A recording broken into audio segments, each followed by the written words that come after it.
So I am primarily, a sociologist. I'm trained as a multidisciplinary scholar, but I identify myself as a sociologist. So much of my examples will be from my, experience, particularly in the domain of social science.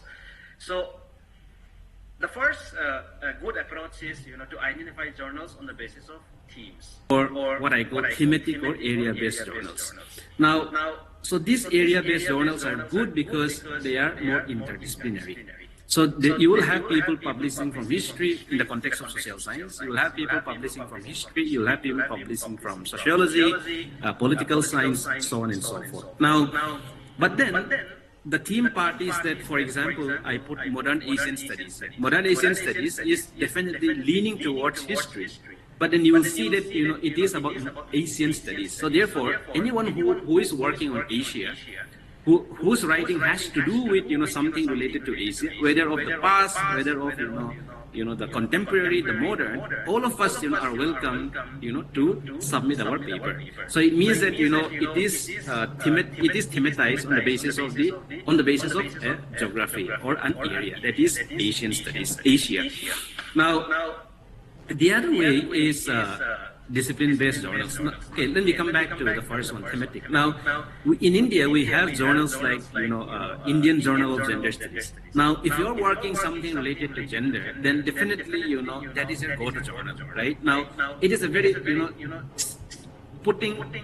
a journal like Indian Journal of Gender Studies is good because everyone, whether they are from political science, sociology, science, from engineering also, if their work has to do with questions concerning about gender, then all of anyone and everyone have the chance and opportunity to submit a paper in that kind of journal. Now, the second criteria, the second approach, or a good approach of identifying a journal is discipline-based. Now, its disciplines, whether it is in social science or whether it is in the sciences, all of these discipline have their own specific journals. Now, see, Sociological Bulletin is a flagship journal of sociology in India, which is run by the Indian Sociological Society. Now, another flagship journal is Contributions to Indian Sociology. Now, today we have journals like in political science, we have journals like Studies in Indian Politics. Now, if you go to history, there are journals like Studies in Indian History. Now, and there are journals like Indian Historical Review, Indian Economic and Social History Review. So there are so many reputed journals that we have which are publishing quality papers, but coming from specific disciplines.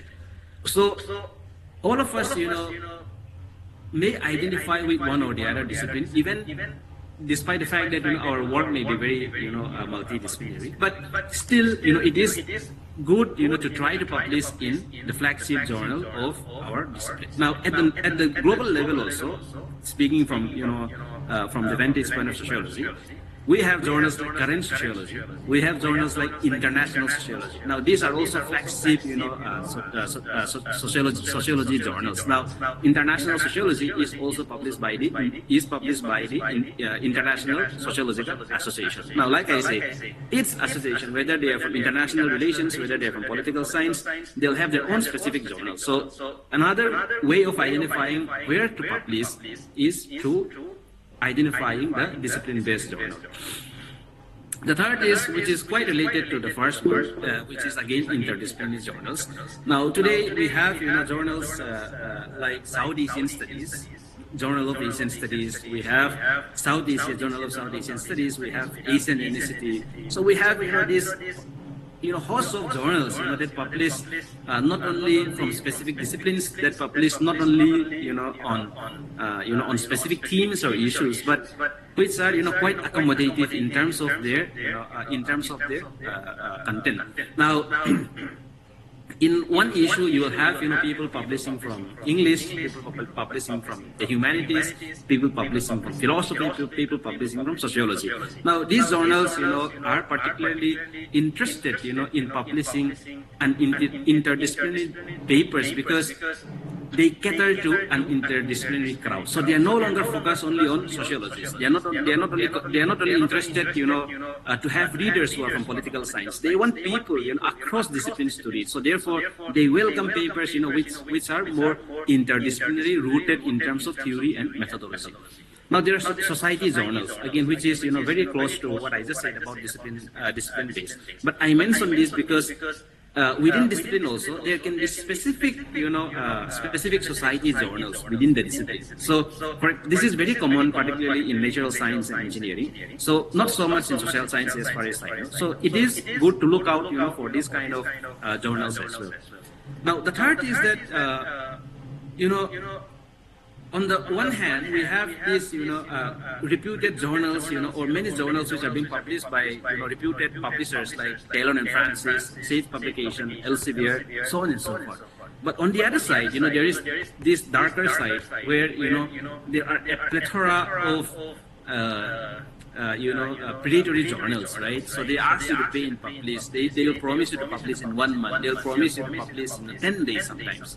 So the best is, to avoid such journals. And how do we avoid that? One is a good practice is to identify, the ranking of the journals by going to the journal metrics. So I'll just show you what is the journal metrics. Now, if you go to most journals, say, for example, I'm showing this from a journal published by Taylor and Francis. So every journals will have something known as journal metrics.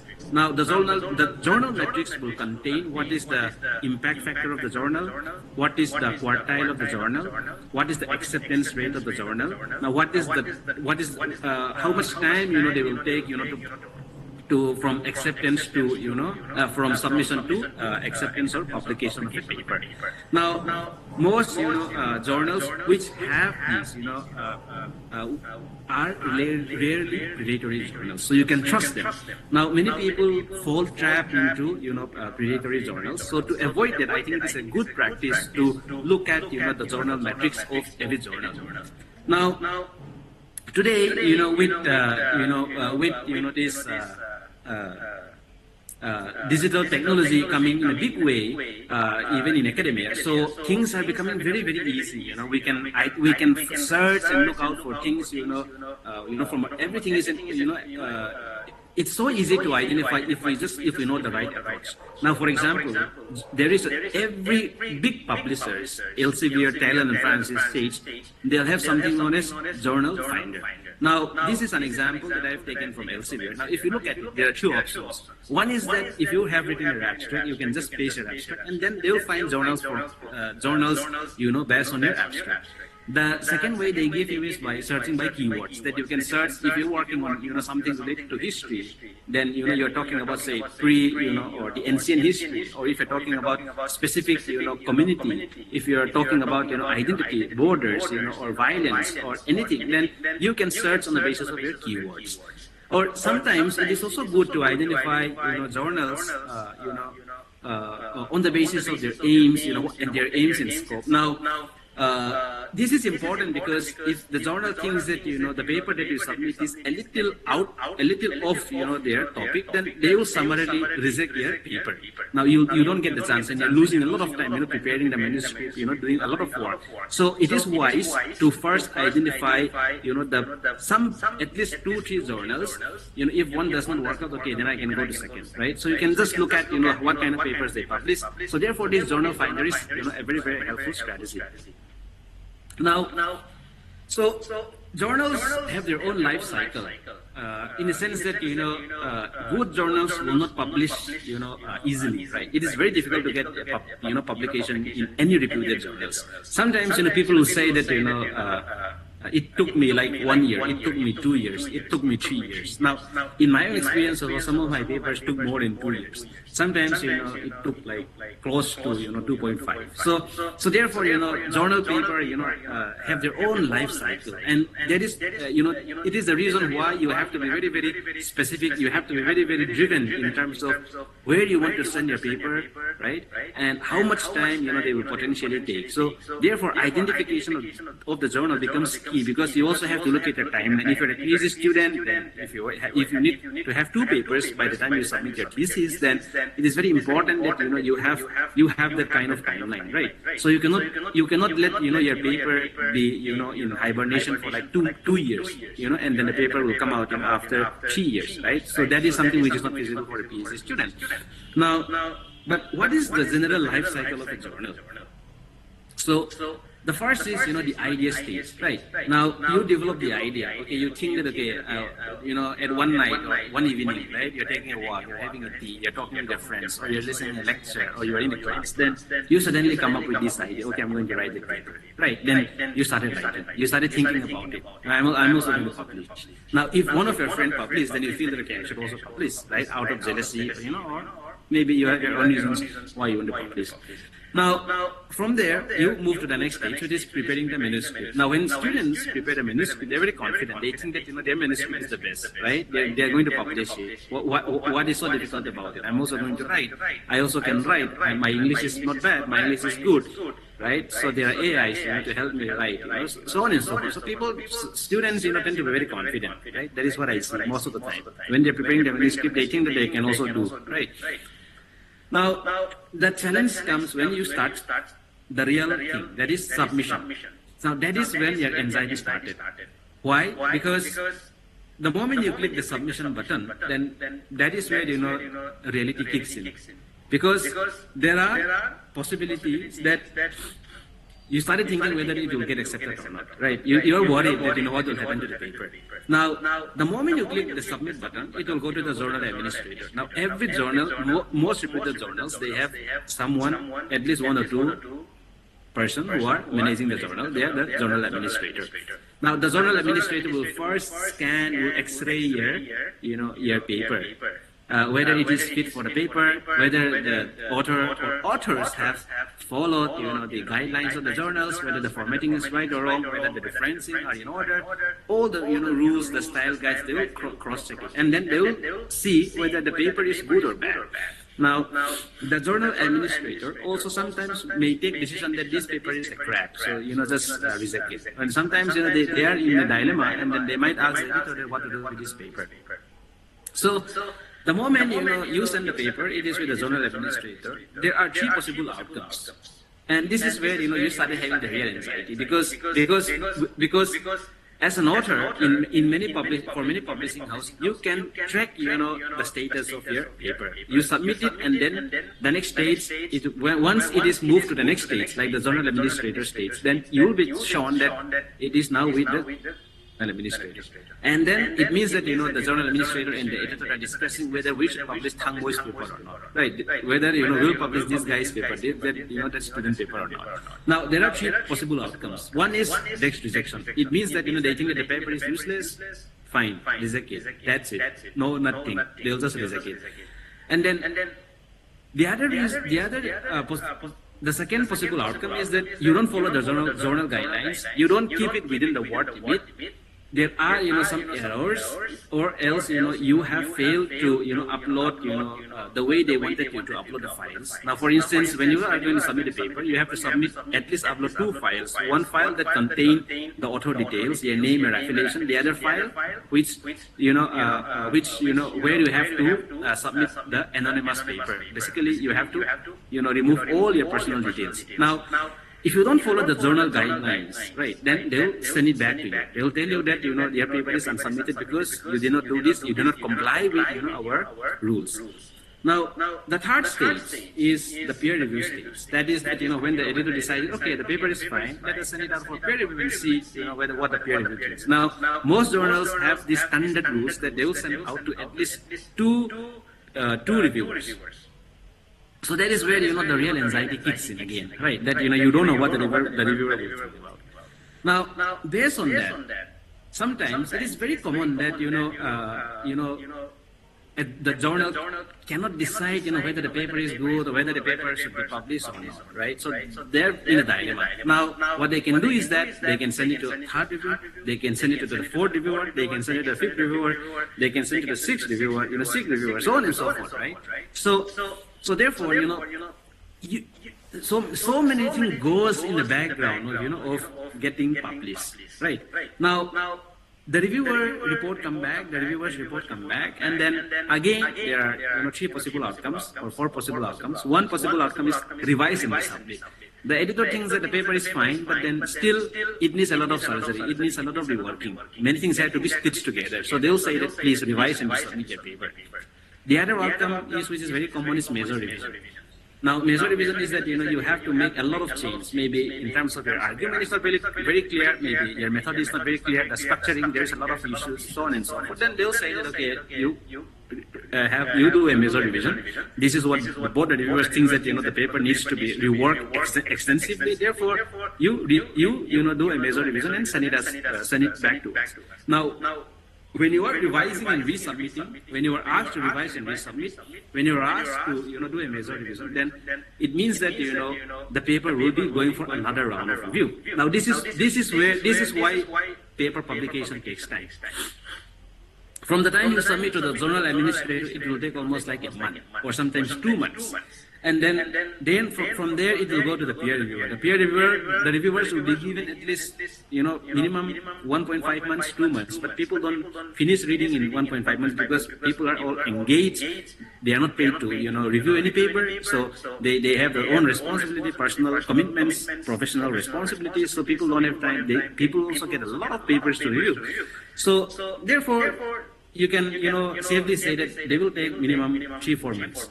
And then now your paper is coming back to you after 3-4 months, and then you are going to rework on it. You'll spend another 1-2 months. That makes it 8 months. And then when you submit it again, then they'll send to a reviewer again. Then it will take another 2-3 months.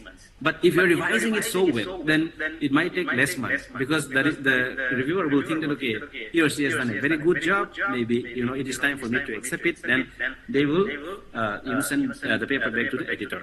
Now, very rarely, if you are a very experienced scholar, if you are a very good writer, if you are a very intelligent person, then sometimes you submit a good paper, then they will just ask you to do a minor revision, and then the editor will look at it, and then they will see that okay, you have done a good job in terms of revising your paper, following the comments, and then they will accept the paper. Very, very rarely journals accept paper at one go. Okay. So then that is the publication part, right?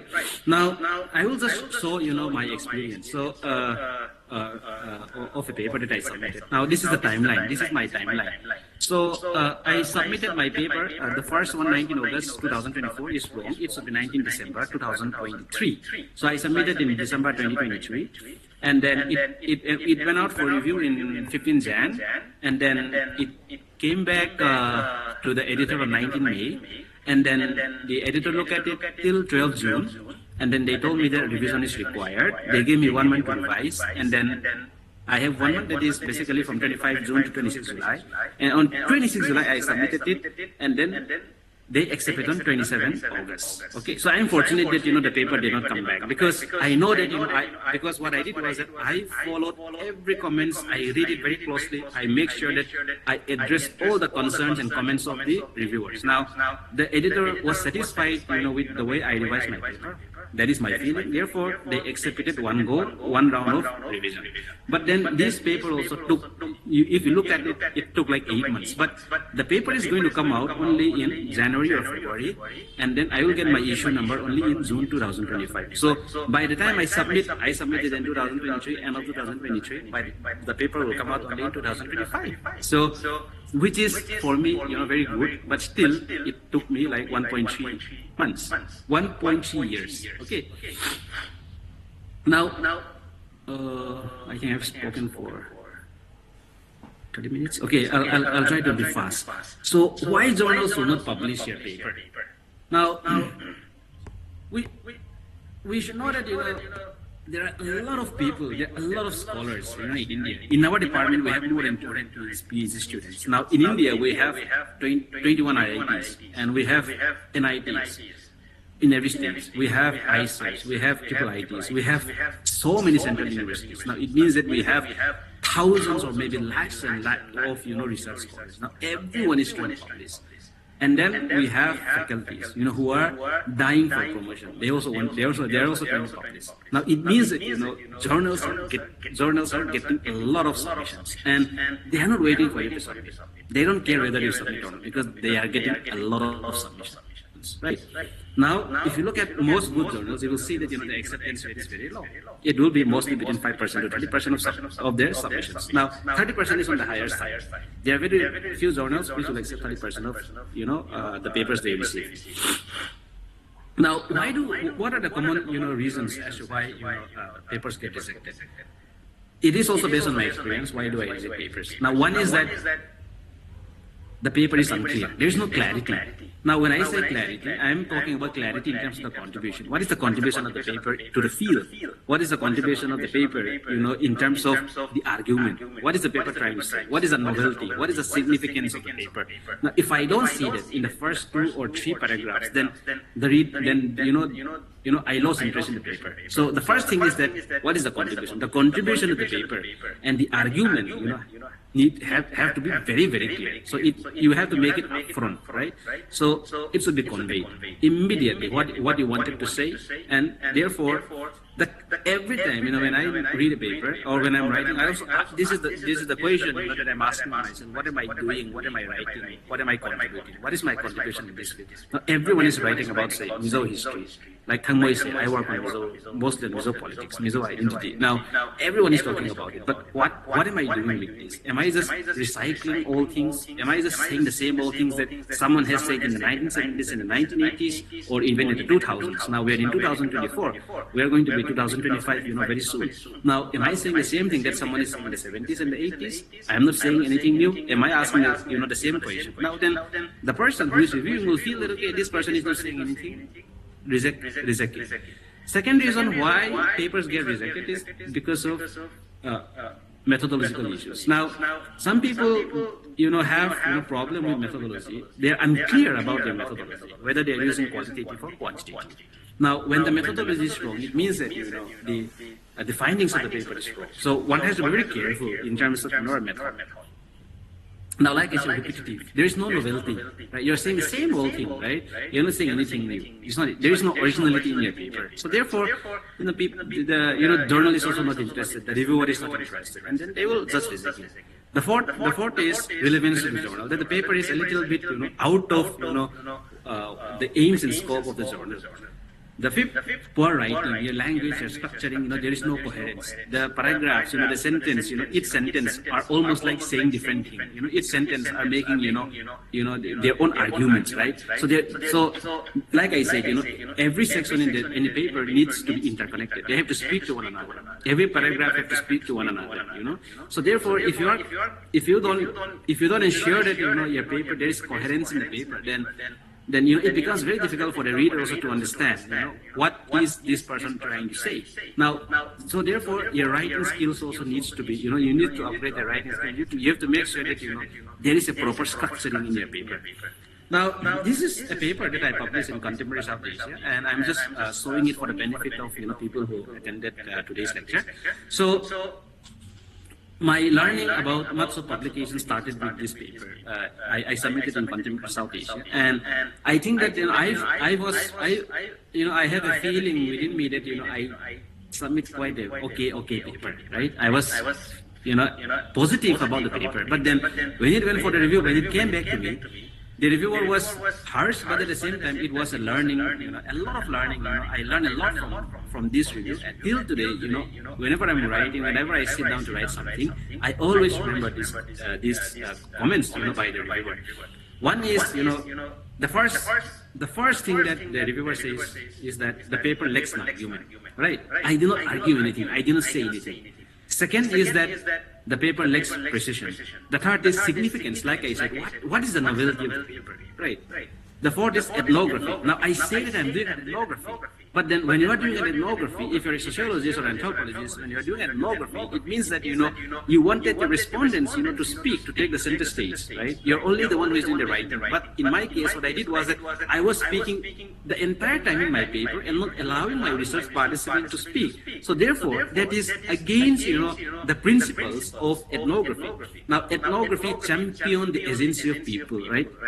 ethnography try to, peel into the layers of any issues that an ethnographer studies. But in my case, what I did was that, my voice was very, very prominent, which means that, my respondents' voice were getting silenced in the process. Now, my claim of doing an ethnographic fieldwork was put into question. The third is that we also have to be very careful in terms of using literature. Now, when I was writing about this paper, it was about, borders, Act East policy, borderland transformation in Northeast India. So I say that, the literature on borders in the Northeast is very, very static or very, very state-centered. Now, the reviewer says that it is entirely false, right? Then, there was a wake-up call for me again, that, I should not make sweeping statements. I should not generalize. I have to be very careful in terms of how I frame my literature review as well. So what are the good practices then? So the first is begin by formulating your argument, right? I keep on saying this. State your argument clearly and concisely in your introduction so that the reader understands what your paper sets out to achieve. So you go to the point directly. If I ask you what is it, please introduce yourself. You will not say that, you will not tell me, about where you study it, you'll start by saying that I am this, right? So it is like that. So you have to state, what the paper is about. Now, second is that it is always helpful to define terms, right? So therefore, you have to clarify some of the jargons that you are using. You should not assume that, people knows that, you are Kuki. You should not assume that people know you are Mizo. You may be very proud. I may be very proud about being a Mizo, right? I may be very proud about being a Kuki. But it does not mean that, everyone is proud. So you have to tell that who are Kukis. If you're writing about Kuki history, if you're writing about Mizo, if you're writing about, the Garos or, the Khasis, or if you're writing about even any community for that matter, don't think that, people know you, right? So introduce the community that you are writing about, right? Now, if there are specific terms that are being used, say, for example, you are using subaltern. Now, you have to, at least try to, break that concept of subaltern, into pieces so that the reader understands that, okay, this is the way you are using subaltern, right? So therefore, don't assume that, people know, right? So you always have to see, you have to always keep in the back of your mind that you are writing for someone else. The third reason is why should a reader care about what you are saying, right? So that is where the significance of your study comes in. Now, if you look at any field, whether it is identity, tribes, gender, feminism, socialism, anything for that matter, labor, informality, precarity, then every field in the world, is being highly researched. Sometimes some fields are over-researched. Now, and with the kind of poor attention span that people are having, then the question people will ask, why should I read this paper? Why should I read a paper which is published by Thanmol? Why should I waste my 10 minutes, 15 minutes reading that? Right? Now, therefore, it is so important that you need to give, you need to write in such a manner, in a very convincing way that you have to read my paper, right? Because I am going to say, a very, very interesting thing, right? I'm coming with my new findings. It's so interesting. It's funny. So you have to say something, that will, strike, people who are looking at, okay, this is a paper that came out recently. Okay, what does this person have to say? Then the moment they read you will have to convey the message that, you are going to say something very, very important. Now, I have still a lot of slides. Thangboy, should I conclude in the next 5 minutes? No problem, sir. Go ahead. It's up to you. The time you take. Yeah. So now, many times, we lack argument, right? I also lack argument. So now I'm also still trying to, understand what is an argument, right? How should I argue? Now, it is always important to make an argument, right? And when you are making an argument, you have to support your argument. If you're saying something, if you're saying that I argue that, then you have to make sure that you back your argument, you back what you are saying, and you give empirical evidence in support of your argument. Now, so to put it in a very short word, so don't try to make 2-3 arguments. Just because you're making 4 or 5 arguments in the paper, it doesn't mean that your paper is strong. You can just make one argument, and then you focus on that particular argument. Your entire paper revolves around one argument. So that is fine, which is a good practice according to me. Now, when you are coming to the conclusion part also, you explain again how you establish your argument. You come back to that, right? You come back to that. Don't start by saying that I am from Gyeongsang, and then in the conclusion, don't say that I am from Tuibo, right? So if you are from Gyeongsang, then in your conclusion also, you have to be still from Gyeongsang, irrespective of how much time you spend in narrating your own experience as someone from Gyeongsang, right? Irrespective of how much time you're writing the paper, how much days you're writing the paper. If you started from something, then make sure that you end in the same point, right? You say the same thing again in a different way. Now, how to make an argument? So it is a good practice to use signposting words, right? Now, so that the reader will know where you are going, which direction you are taking. For example, first, secondly, third, right? Referring backwards in the previous section or in the previous paragraphs, as we have seen, right? Or you emphasize a point, right? Like it is important to note that, the vital thing to understand, right?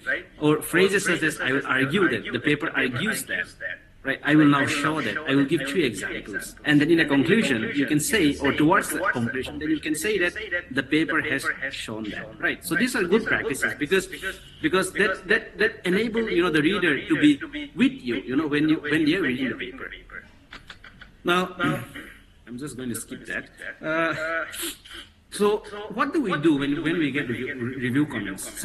It is very common, to get a very, very harsh comment. It is very normal, to get very, very critical reviews, very, very difficult reviews. But irrespective of whether the review is harsh, brutal, or whether the review is positive, always appreciate the reviewers because people take time to read your paper. Now, in my own paper, I have underlined it, I put it in bold as well. The reviewer says that I have taken the time to provide detailed feedback that can be used to rework the article. So I have to appreciate the time of the reviewer because he or she is not paid a penny for this, So therefore, people are giving time to read your paper carefully and trying to give a very good constructive comment, not only for the paper, but that will help you in the long run, right? So therefore, it is very important that you appreciate, the reviewers. Make sure you try to incorporate the comments as much as possible. Take them through how you did it. Now, for example, when you're responding, you have to give a response. Reviewer 1 have 5 comments. Now, each comment you have to address it, chronologically, and then whenever you are addressing it, then you just tell them that you have done this in this way. Then you just tell them that see page number, this, right? So that is a good practice. And always give a balanced response, right? So don't try to argue with your reviewer, right? Don't try to tell them that they are wrong and they don't understand you. So you are not to debate with the reviewer, right?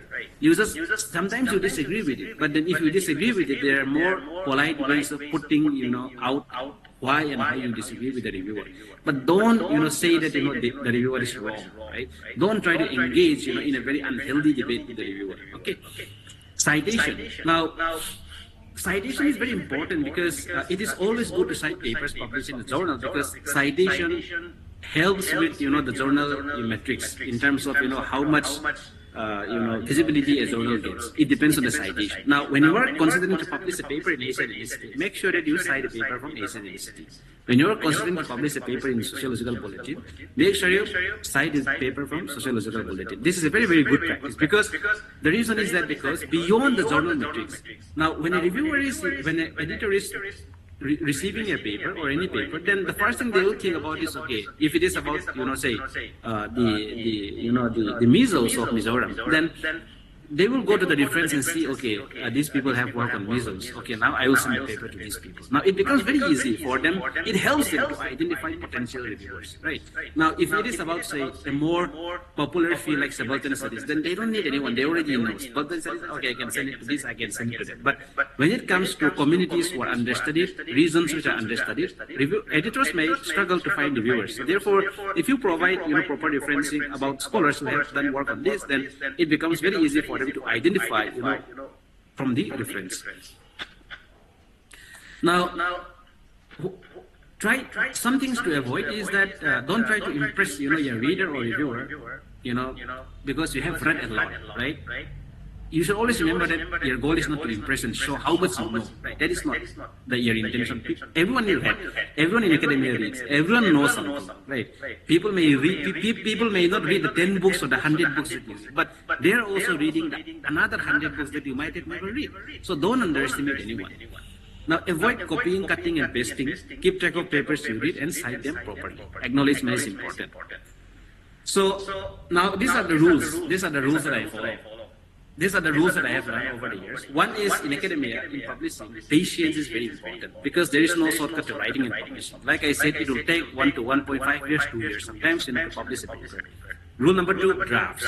Sometimes you draft for 3 times, you draft for 4 times, 5 times, 10 times, right?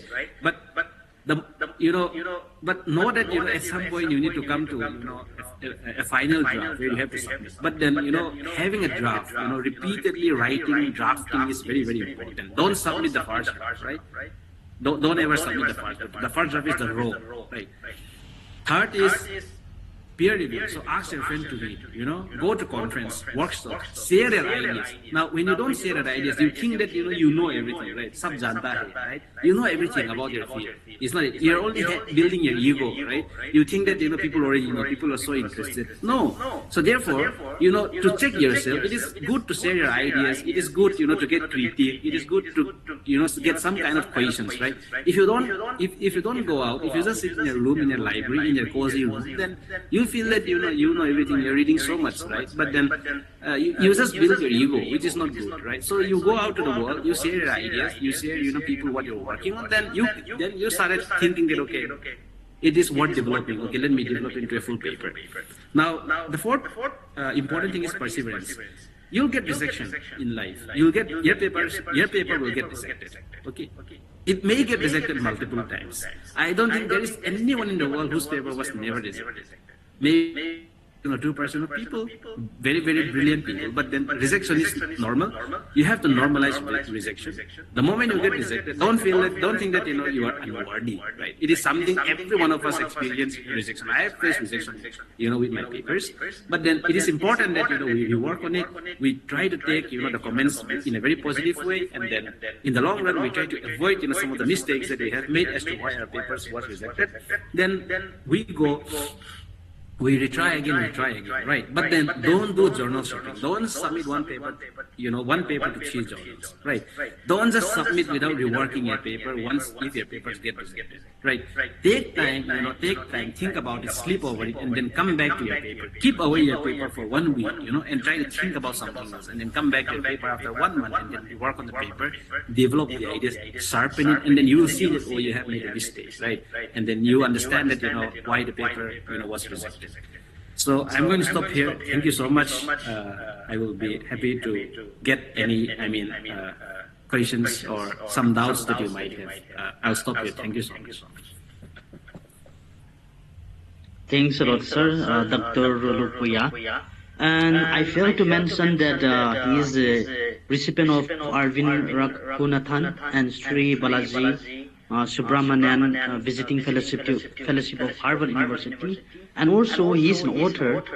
He publishes books on nationalism in the vernacular, published by the Cambridge University. So you can purchase, you can have a look in the online. I think it will be available. And I myself also planning to go through his book, Nationalism in the Vernacular. I hope it will be very interesting. Thank you, sir. Despite your hectic times, you managed to give short presentations on this publication, and this is one of the challenging for all the scholars, especially in academics.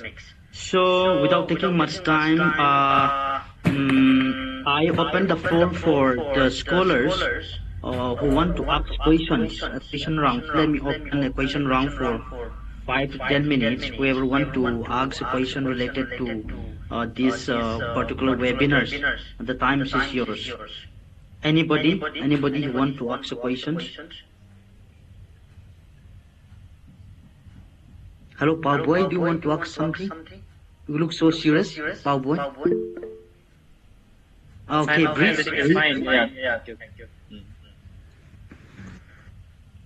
Anybody else who want to ask a question? Hello, sir. Hello, my name is. Yes, please go ahead.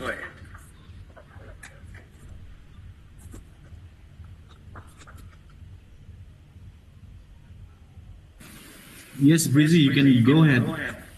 Go ahead. You are audible. Go ahead. In case you have not audible, otherwise you can just send the text message. Okay, come on, ask. Yes, this is audible. Yeah. It's just a short question. I just want to ask her that have you ever published any of your work or research, academic work through open access channels? If so, what were some of the pros and cons of your experience with open access publishing? This is my question. Okay, so Kamui, should we collect questions or? No, you just go ahead, sir. You just reply here. Okay. So, Brice, I mean, that's a good question, actually. I have not published in any open access journal as such, because, so far, I'm speaking from someone who is in IIT. Our institute, so far how do I put it? Don't appreciate us publishing in open access journals. Okay, so we are more after reputed journals, but then I know that there are a lot of good journals which are publishing very, very good papers on on journals, on open access journals. And if I'm saying in university or somewhere which is which is more liberal in terms of their publication, then definitely I am very interested to publish. But so far my experience is limited to these Scopus Index journals. Thank you. Thank you, sir. Anybody else want to ask a question? You can clear your doubt. Come on, participant.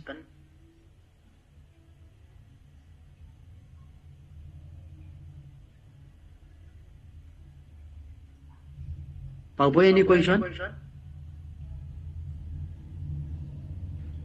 No, I don't have. Everything is clear. Thank you. I actually have a lot of questions.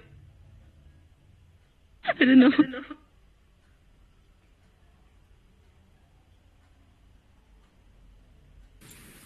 Bree, you can continue your question. Is this open?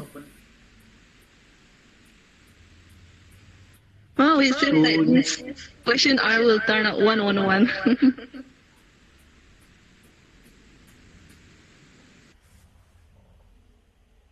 So if there is no more question, then I will just hand over the time to KORF Chairman ISO chapter, Mr. Hagin Mate. Coming for a while. Hello? Okay. No problem. Go ahead. Ask. I joined in another device. My name is Paul Kip. I'm from ZNU. So I always take delight in listening to academic debates and also discussions such as this. So Dr. Puya has enlightened us with the nitty-gritty of how to do a very good research paper. Indeed, his time is taking. Sometimes it takes more than 3 years. So I have faced those experiences myself. So it's just to substantiate, not to substantiate, just to recollect some of my experiences. Sometimes we are too ambitious. So a paper should not be over-ambitious. Take a point, small topic, but try to do justice to the topic.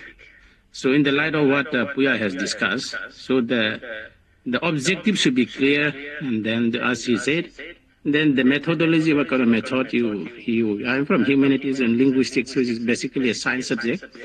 So the reviewer would like to see whether your objectives are really fulfilled or not, or are there gaps in your works. Another thing is we tend to read lots of literature. I've seen this with my own students who are working under me and also elsewhere. So we read a lot of literature, but at the end of it, we don't know what to do with the literature. So sometimes most of our writing looks like, it appears like it is it's not even a summary of what others have done. So literature review is not a summary. So literature review per se is not a summary. It identifies what has been done, and then also identifies the gaps in the thing and how your research paper is going to fill the gap. if not all the gaps, at least some of the gaps, or one gap or two gaps. And those are also very crucial. And other things that we tend to take very lightly is we tend to take our referencing very lightly. So in a reputed journal, only those works that we cited in the text should be reflected in the references, and footnotes and endnotes are also, I don't know how is the standard practice. So footnotes are not mere location of the source. So footnotes or endnotes also are places where you clarify some of the what do you call some of the or more findings that you have encountered from the previous literature which have already existed, and in between the time, because it's time evolving, so research is over time, and then what are the trends that have taken place in those areas. So overall I enjoyed it, and then I thought that I should click in, and this is a good endeavor that you are doing. I think this is a good step. Thank you. Thank you, sir. Yeah, Anybody else? Just few words. Okay, Sir Robert, come on, Sir Robert.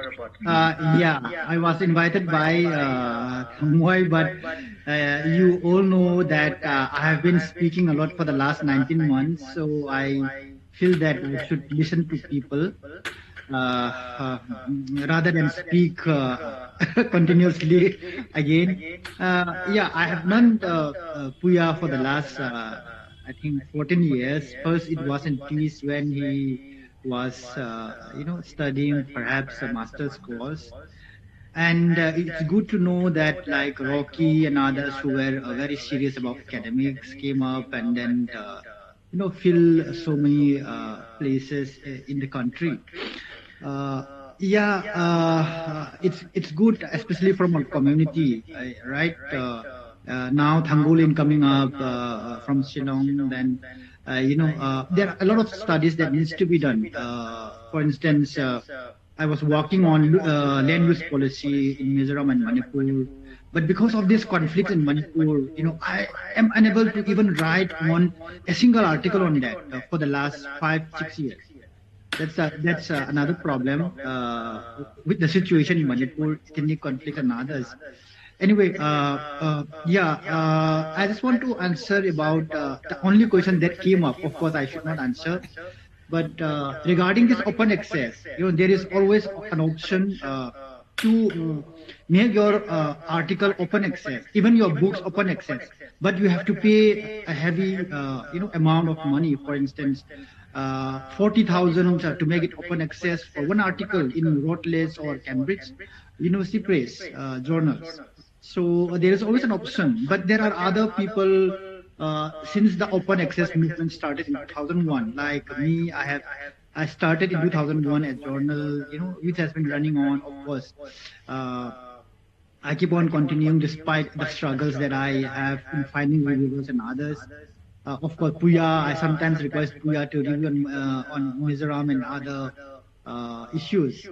So some are committed to running purely open access journals. But the struggle with a very specific area, studies like Northeast is that when you request Scopus or Web of Science to index, they find that the area is too smooth. That's the problem. If at least it had been in a Journal of Indian Studies, it would have been perhaps indexed by now. That's the other struggle that I have in running, but I do not lose heart because I am committed to making open access, to all the reviewed articles that came to JNEIS, right? So right now I'm also struggling to find a reviewer. There are so many submissions after it became a UGC care listed journal, right? There are good quality submissions, but the problem is about finding a reviewer. Right now, I have accepted 3 articles to review within maybe this month, and another 4 requests are, spamming my email continuously. This is the problem with academia, especially in India, where people, there are no serious academics. They don't want to review articles. I requested some DU professors who are working on Northeast, and they don't even respond the email to the request that I made. This is the problem with India as a whole. Yeah, we have a long way to go, but it was really nice hearing Puya. Of course, I always prefer to listen to people, despite which area it is, and listen patiently. Recently I reviewed one article relating refugees, Ukrainian refugees who are settling in Germany, the PSTD, right, syndrome that they have. And in the methodology, they talk about patient listening. You should patiently listen to whoever you interview, right? So patient listening is very important to many Indians. I think you should develop as a scholar. You should also develop this, quality of listening patiently to, or even joining regularly to seminars and listening whatever. Nobody will say things. At least something will be there. So be very attentive, be very regular to seminars, and that will give you more knowledge, right? So Lalboy is raising his hand, so you should give. The organizers should look carefully to who raised hands. Okay. I will give time. Okay. Cool, Lalboy. Hello. Very good evening, and thank you. Thank you for this opportunity, and I'd like to say thank you to Sir Puya for the wonderful session. It was really, I think, impactful in terms of learning. And as scholars, I think this is a great platform to actually come and spend our time, quality time. Sir, I have 3 questions. One is, when it comes to publication, including me and few of my peers that I've come across, they are confused because to us it appears that publication always has to be based on primary data, but then there are articles which I have come across also which are entirely based on, say, secondary data as well. So regarding this secondary and primary data publication in journal articles, if you can shed light on the differences and what are the nuances. And number two is I still have this confusion regarding the difference between chapter article and journal article. Is there any differences in citation especially, and how do I approach if I'm to publish in a chapter article and in a journal article?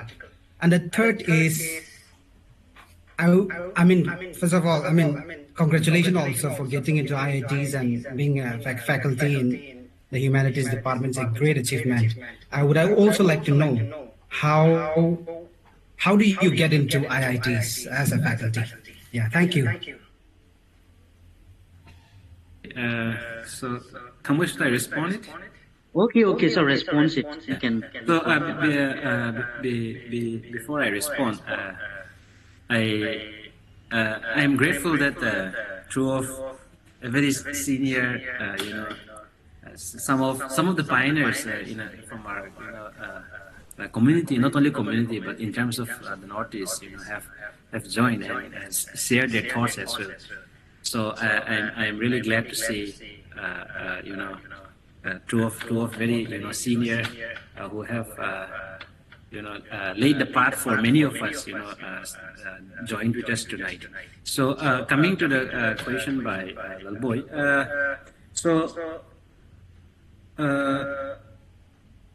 the first question is about publication from secondary data. Now I think publication does not publication is not a very rigid business according to me. So people publish review articles also. Now there are different formats in publication, right? Now for example, if you look at journals like EPW, they have different sections. Special articles, perspective, commentary. They even have letters also. And if you go to even studies Indian politics, journals are also very, very creative in that way, in the sense that they publish studies in Indian politics, have a section on, methods, have a section on teaching, learning, politics, if I get it correctly. And then they have, the larger research articles. Now, even contributions to Indian sociology have sections like, sociology for India, apart from, the book reviews and research articles that they regularly publish. So it comes in, in different formats and different styles. And even reputed journals like, Contemporary South Asia, they publish like viewpoints. Now, all these viewpoints, does not necessarily have a very, very strong primary data, right? And they are not always, a full-length article. Now, if you are primarily interested, to submit, a review article, for instance, based on your secondary literature, I really agree to what U Pautong was saying. So that, literature review is not a summary of, what people have said, right? Now, there are more creative ways of using literature review also, existing literature. So therefore, I think, there are journals which are dedicated to publish only, review papers, right? So in every style, in every formats, I think, if you are capable, if you are, if you are driven, if you are hardworking, I think there is a scope, there is a possibility. But then, in the use of secondary data, so I think it is important, how you are using it, right? Out of, how you are using it, how you are making an argument out of your secondary data. I also see, even in sociology, many people, not always doing field work, right? Sociologists might champion themselves, as someone who is doing field work. I may be wrong, but, since Urpat was mentioning about, our first meeting in TISS, I was a master's student, so he came to deliver the, mosaic lecture. I remember, asking him, because he has, written extensively on Loki's policy, and many other things. So I remember, he told me that, I write my, thesis in the library, right? But then, he published in, all reputed journals, that in South Asia, and also a book which says publication, right? So therefore, I think, it is the style you are adopting, it is the methodology that you are adopting, and it is also the kind of, argument that you are capable to make, out of, what you are reading. So I think it all lies on, how you are capable, how we are capable of, creatively putting out things, right? Not as something which is very redundant, which is very boring, but you are saying something, out of the literature that you are reading. So I think, but that needs a lot of learning, that requires a lot of training, but I think, not everyone, always, publish using secondary material, primary data. Now, speaking from, as a faculty also, it's so difficult to always do field work. Like Urpat is saying, we have a lot of issues, back at home. We are not in our right mind. We are not capable to write. We are not capable to think through, right? So at this, in this kind of situation, it is very difficult to, go and do field work also, right? Now, sometimes, we have to resort, to looking at, social media. We have to resort to looking at newspaper. We have to resort to looking at, things that are happening in different parts of the world. And out of that also, we can write an academic article. It is not always a hard and fast rule that, you need to have, a very thick, primary data to get published. But the caveat is that, there will be pros and cons, right? It all depends on, how you as a writer, as an author, is putting out, things, there for the reader. Now, the second point that you're talking about is chapter article and journal article. So I assume that you're talking about edited books and, journal article. So,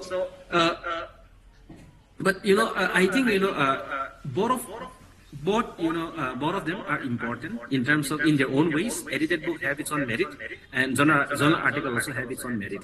Now, but as a starter, as someone, all of us, who are, trying to find our way in the academy, I think, journal article, to me, in my experience, leave a far more, impact in terms of, giving you visibility, in terms of, giving you credibility.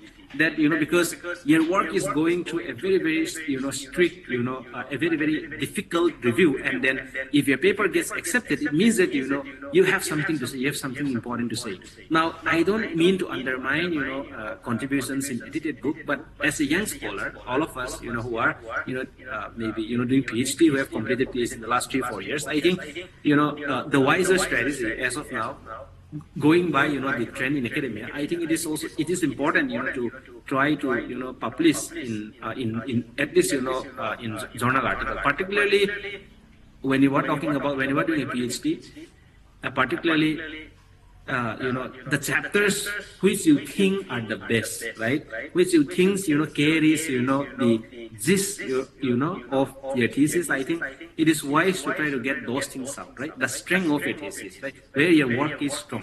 You know that, this chapter is very strong. So it may be a good practice. It may be a good thing or a good strategy to try to get that, but, that particular chapter, out of the journal paper.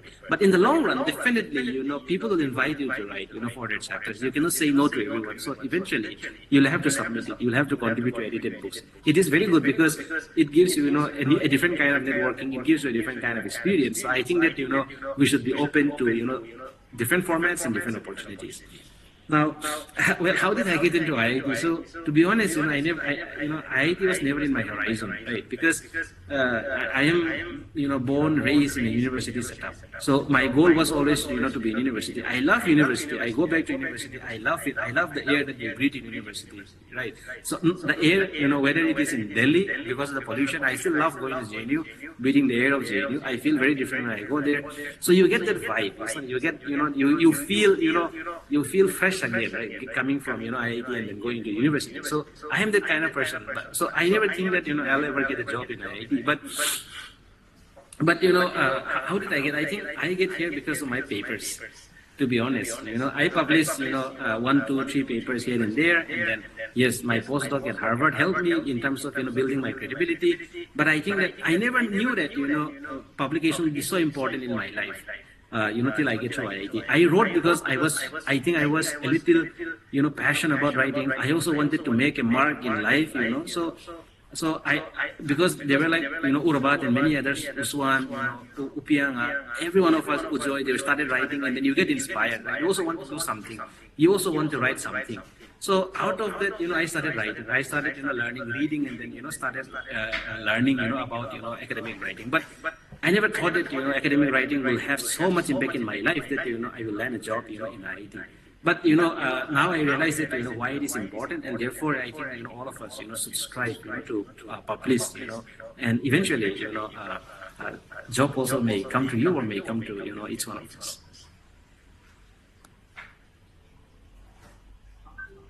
Hello. Hello. You're back. Okay. You want to ask question? Go ahead. Back. Yes. Am I audible? Yes, you're audible. Okay. My name is Diaz. So thank you so much for this session and so much for organizing this. I found it very informative personally, and you drawing on your own personal publishing journey was especially helpful. My question is, I am a first year PhD student in social work here at MJU, and I have difficulty in doing my literature review because I am I find reviewing articles very difficult. So could you suggest me practical steps to help me in my reviewing of articles and further build my literature research later on? Okay, so Biak, if I get you correctly, your question is pertaining basically to how to do a literature review, is it? Yes, literature review or journal articles or anything that would help me in my literature. How to read articles? Yes, very basic and very limited, but you'll have to excuse me because I'm just started. Okay. Biak, thank you for the question. So, your voice was not very clear to me, but I think I get the gist of your question. Now, I don't have every answer to your question, but my strategy, and I have some PhD students now who are working with me. So my strategy and what I know, this is what I know, is that I insist, and I also do that. First thing is that I try to make a bibliography of my area. So I'm working on ethnicity, nationalism, identity issues, borders. Now, the first step is to make a bibliography. So, because in academia, you are what you read, right? The more you read, in terms of, the vastness of your readings, right? If you read only about, say, if you're working on Manipur, if you don't only read about Manipur history, then you only know Manipur history, right? But if you're reading about history, Manipur, if you're working on Manipur history, but if you're reading about the history of the Mughals, the Mauryas, or if you're reading about Marathas, or Tamils, or even histories of different people in different continents, then your horizon is you're spreading out, right? You have, a much more, you're open, to getting, learning from different, literature. But I think the first thing is to identify, to have a bibliography.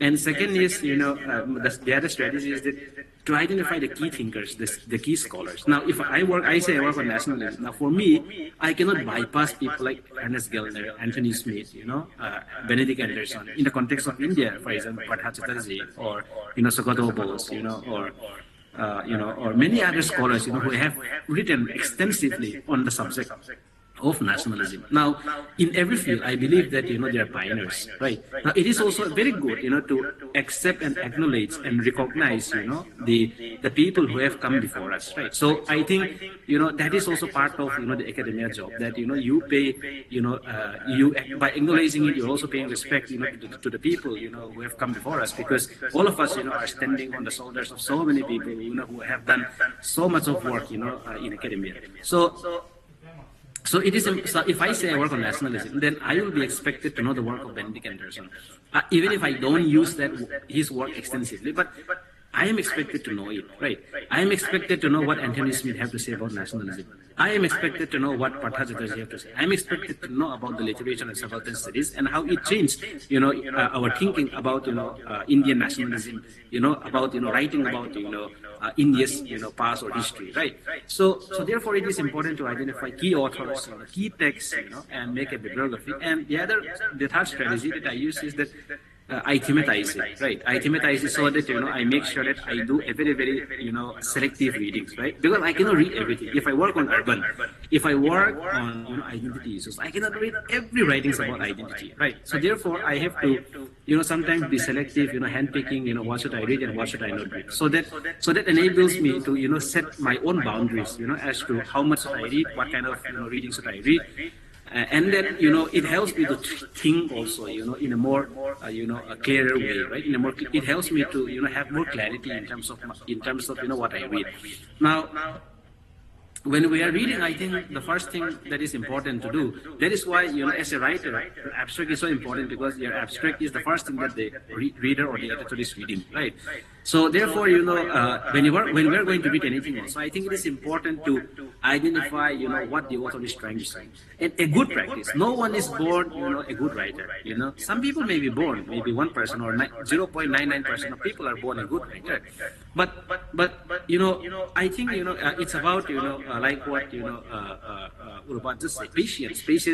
Being patient is so important, in a sense that whatever we read, I think, because of all this, technology, we become very lazy to take notes. I think it is important to take notes, right? You have a very different feeling when you take notes, because it stays with you, right? You can sometimes recollect what you have written about what, say, Partha Chatterjee have said about, nationalism, right? What, Anderson have said about nationalism if you take notes, right? So I instruct all of my students to take notes, to make a summary of whatever they did, whether they summarize it in a very, concise manner, in a very abstract manner, I don't care. But what I ask them is that you have to summarize what you read. Have it in writing, because I don't believe only speaking. I believe that, in writing. So you write and you tell me what you have written. So by the time, you are doing that exercise every day, by the time you are in a fourth year of your PhD, I am sure that, you will excel, because your hand will become more smooth. Your brain will become, more sharp, right? You have, the right kind of vocabulary to use, when it comes, to your own field. You understand if someone is saying, if someone is using a specific jargon, then you realize that, you have written down about a specific jargon. So I think it requires a lot of training, it requires a lot of patience, but I think, at the end of the day, I think, to sum it up, I think disciplining ourselves is important, in terms of, continually reading, having objectives, and then proceeding accordingly. So you should not write because tomorrow is the last day, right? You should not write because you are in your 5th year of PhD, right? So you should start writing from the first year of your PhD. PhD thesis, I don't think it is meant to be completed in the 4th or the 5th year. PhD thesis, I think, since it is a 4 to 5 years, journey, so I think we should start writing, from the first year. Then I think eventually, sometimes, learning, you can learn from many people, you can read and learn from what you read, you can listen to YouTube and then you can learn. But then sometimes the most important learning comes from experience, right? So you have to do that. So for that, I think practice is important. Now, many of us, I think, Urabat and everyone else, who come here tonight, who are also teaching in different parts of the country, most of us, I think, are self-taught because we learned from our experience. No one taught us, how to write, how to read also. So we were self-taught, right? So therefore, I think it's important that, we also take up the task, of doing things, of writing more, summarizing things, right? Not only reading it, but summarizing it. How much we can do, at least I think that is the way to go ahead. That is how I do with my students. So I'm telling you all the tricks that I have. Okay, so probably in the hope that you will practice something. Thank you so much for asking.